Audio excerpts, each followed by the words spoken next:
What's up, people? I am back for another video.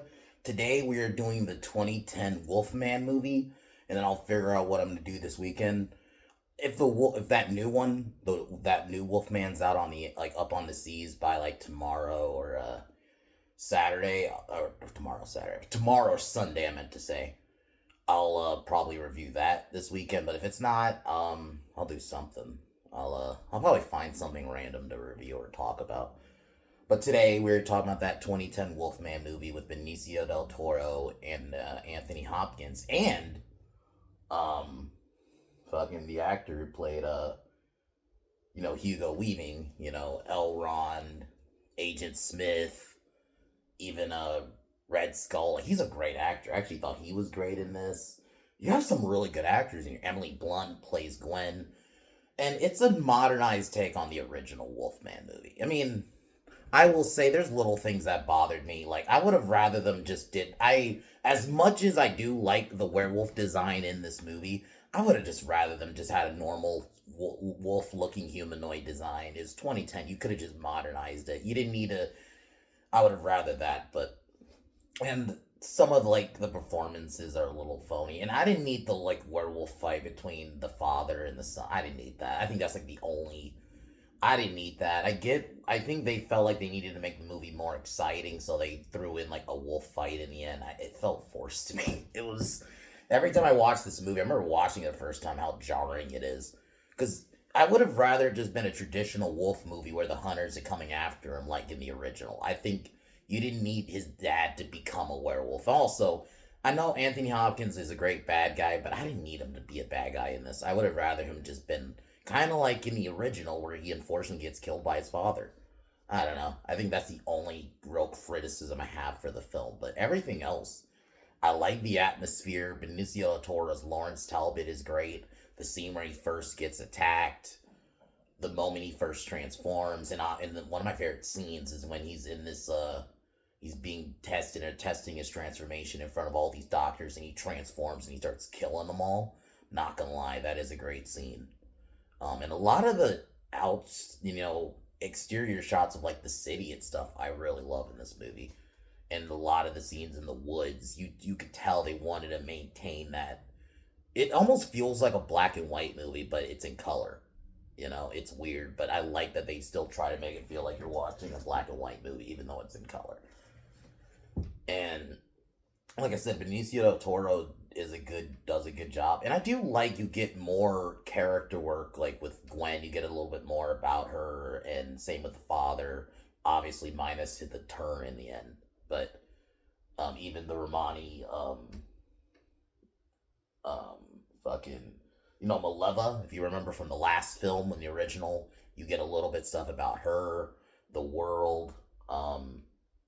I love Hugo Weaving as the inspector. Like, a lot of good acting in this movie. I will say that. Even though it's just a werewolf movie, I like that the actors still tried. They didn't just phone it in just because it's a werewolf movie. They actually tried, especially Anthony Hopkins. That is the one thing I really love about him as an actor, is how much, even if it's something shit, he will fucking act his ass off. So overall, I like this movie. I think the third act falls apart a little bit, but it's overall a good movie. So if I were to rate this one out of 10, it's one of the few decent remakes, especially around that time. So I would give this like probably like 7.5 out of 10. I think if it nailed the ending, I would have probably given it a full 8. But I think the ending falls apart a bit. I do like the part where he says his good. I do like that there's a scene where he does actually get to say his goodbye to Gwen. He doesn't just die like in the original. He transforms back into human and he's just dead. I do like that, but before that, I didn't need the scenes of him fighting his dad. I don't know why they went that route with it. That felt a little bit like, that was almost like a studio decision to be like, we need some action in the third act, so they threw that in there. But overall, like I said, it's a solid film. I recommend it. I know there are a lot of people who don't like this movie, but for what it was, I was okay with it. Like I said, I don't know what I'm gonna do this weekend yet. Because as of now, that Wolfman, the newer one, is not up yet. So if it's not, I'll probably maybe I'll do like a list of my favorite werewolf movies or something. You know what? Fuck it, I'll do that. So if it's not up by tomorrow, I'll probably either do that tomorrow or Sunday, like afternoon or something. I'll do that video. List my favorite werewolf movies. Is I think I can do at least five. I don't think I might do more than five, but right now it's probably gonna just be a top five. But we will see. So, but anyways, guess we can start getting into the movie. Okay, another thing. I do like that it does a good job of making you feel like you're in the time, though. I will say that. If you're gonna be like a period piece that's set like in the 1800s and 1700s and times like that, you gotta make me feel like I'm in it. That's the one thing. Don't like talk modern lingo or whatever. They didn't do none of that. It does feel like you're there. So I will give this movie its credit for that. Anyways, subscribe to Pin Down Podcast. We'll be back live tomorrow. We are also on Spotify. Both links will be in the description. Let's get into it.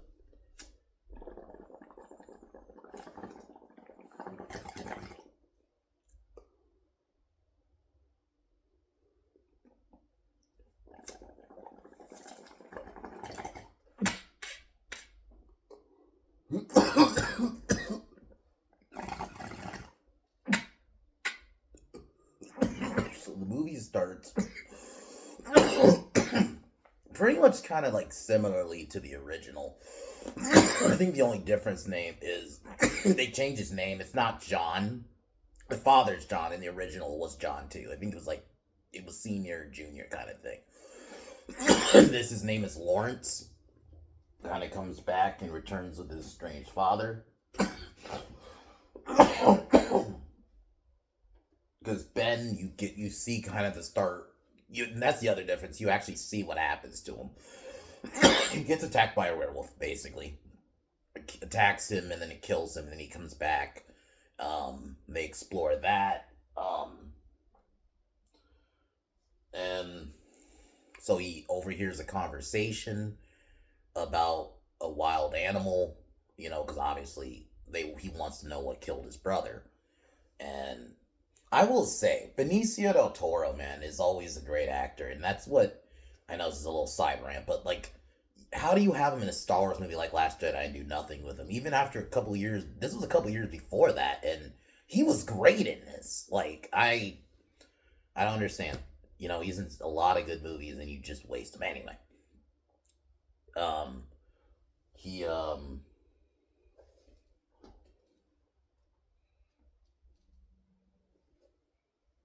And then yeah, because he remembers seeing his father standing over his mother. There's a scene where he remembers that, and that's gonna come back later.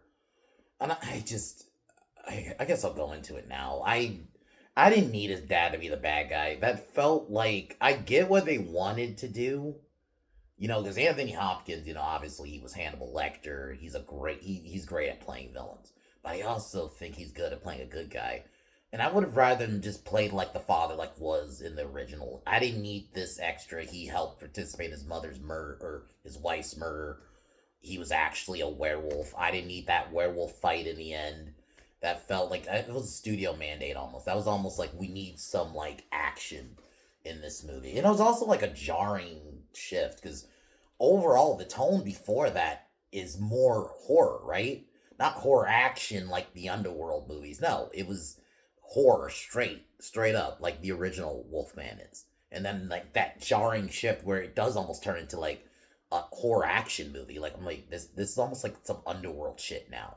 And I understand the Underworld movies were kind of out because I think at this point this was when the first two and then that spinoff were out. So a couple of the Underworld movies were. I wonder if they saw that and they're like, we need something like that in this. Have two werewolves fight, Anyway, I'll just kind of jump to when he gets attacked the first time.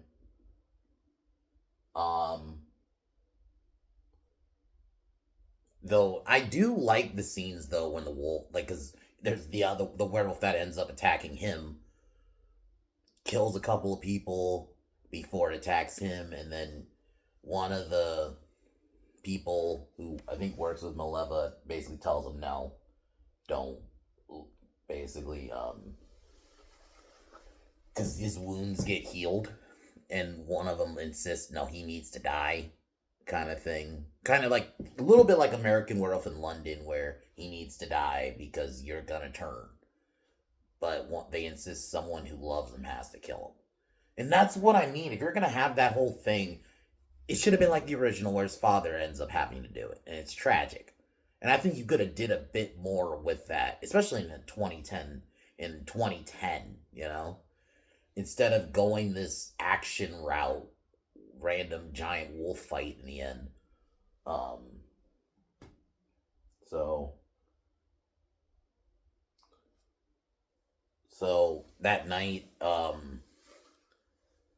Lawrence's wounds heal and he's magically healed and his senses are starting to be heightened. Obviously, that those werewolf senses are starting to kick in. This is where we're introduced to Gwen. That's Emily Blunt's character, kind of like in the original. She's like the love interest. I do like they do try to give her a bit more to do. Same with Maleva, even John Talbot, and a lot of the side characters that were in the original. That, let's just be honest, the original, it was an hour movie. They didn't get to do a lot. So I like that this one at least tries to do something with those side characters, and it isn't just they're just there. I can at least, even if I don't love all the decisions, especially with John, but you know, I like that they still tried something. So that night, I think this is his first transformation. Um, and he runs off into the woods and he looks into I think he ends up going to, because Lawrence wants treatments for his werewolf stuff, and then they mention a case in India about a boy surviving lycanthropy and all that. And then around this time, Hugo Weaving's character basically is just looking into the attacks. I wish he was like probably the only character I would have liked more, because Hugo Weaving's such a good actor. And maybe this is more of a selfish thing, 'cause I don't necessarily think this is a criticism of the movie. I was fine. I think the movie's still good. I just would have liked a little bit more with Hugo Weaving, just have him be a bit of a stronger character in the plot a bit, because I felt like he's just kind of in the background a little bit. But other than that, that's fine. It's like my other little gripe, but that doesn't actually ruin the movie or anything. The other one, the actual gripe I have, does. But so that night, Dr. Hanniger is showing off basically his werewolf treatments to using Lawrence as a case study.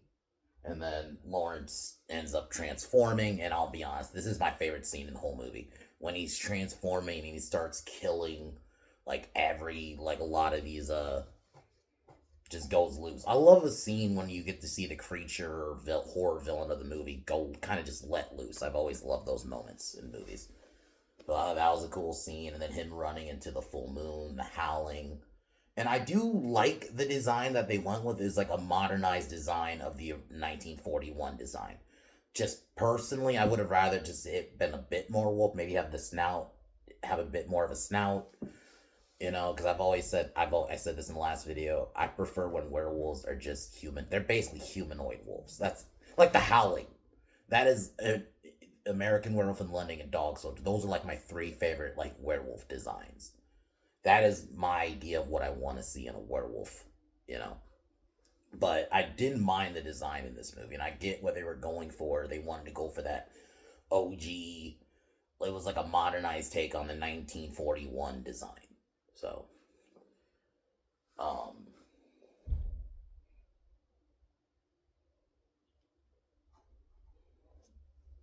Lawrence, have now not transformed, sees his father having killed a couple people, because I think this is at the point he realizes his father's a werewolf, and he tries to kill him with a silver bullet, but the bullets aren't actually loaded. They don't have the ammunition,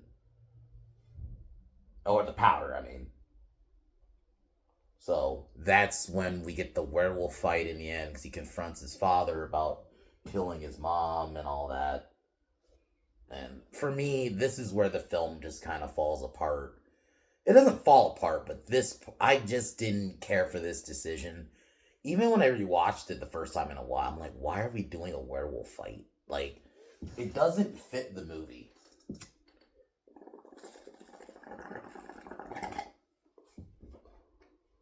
Like, I would have rather it just went more traditional. Have Lawrence just be the main werewolf. I don't know if they just didn't want Benicio to be the bad guy per se, but it's not like a bad guy. Like, he's a good person. He just got attacked and he's afflicted with the werewolf curse. And I think they should have just stuck it, kept it simple, and just did that. I don't know if yeah, because like I mentioned, the Underworld movies were out at the time.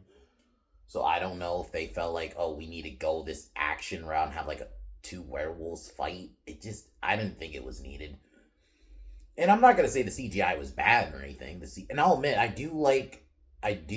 will say I did like Anthony Hopkins' wolf design because I do like that one. He did look a bit more like a traditional werewolf. So I didn't like that, but I didn't really need that. I could have cut that element out. I would have just had it be that Lawrence is the werewolf, and that is it. We keep it there. No extra werewolf shit. Yeah. Yeah, so he ends up killing him, but now he's full on animal. Gwen walks in, he chases her, and she tries to plead with him. The police and the hunters approach. And then she ends up having to shoot him, and then that's when he slowly, transforms back to his human form, and he thanks her for releasing him, and that's pretty much the end of the movie. I'll admit that scene was good, so I do think that part of the ending works. It's just I didn't need the other stuff, but overall, I still think this is a good movie, and definitely think this will be a fun. I will watch it again. It's not a bad werewolf movie, and the werewolf moments are cool. It's just I think a little bit of it, like there's some stuff I didn't need. So, but overall, Benicio del Toro was great. Anthony Hopkins was great.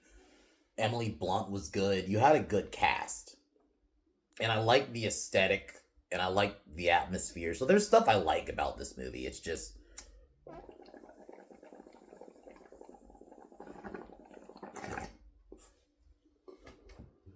that third act to me, it wasn't needed. I didn't need the battle of the werewolves in the end. That took me out. And I would have liked a bit more, Hugo Weaving, just because he's such a good actor, and I think you could give him something to run with. I mean, and keep in mind, this is like a year before the first Cap. He had already done the Lord of the Rings movies, the Matrix movies. He already had done those, so it's like I would have liked him to have a bigger role a little bit in this movie. But I get it. He was the policeman. He can only have so much focus in this film, so.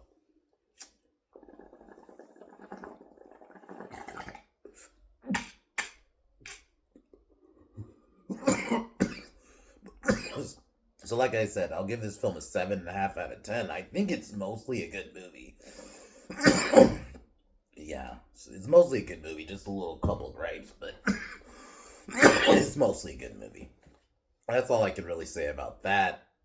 Tomorrow, I'm going to try to do this tomorrow, because I know I've been missing a lot this week, so I will be trying to do this tomorrow. I do have the podcast tomorrow, but if anything, I'll try to do this video like really late or something tomorrow night. I'll list for right now, it will be 5, but if I can think of more, if I can come up with 10, it will be 10, but we'll see. For now, it will be top 5 werewolf movies, and then whenever the Wolfman's up, I will watch that, and that'll be the new movie review. And then I'll come up with the schedule this week, and I will actually stick to it. But other than that, guys, Pin Down Podcast tomorrow. Subscribe. Link will be in the description. Peace.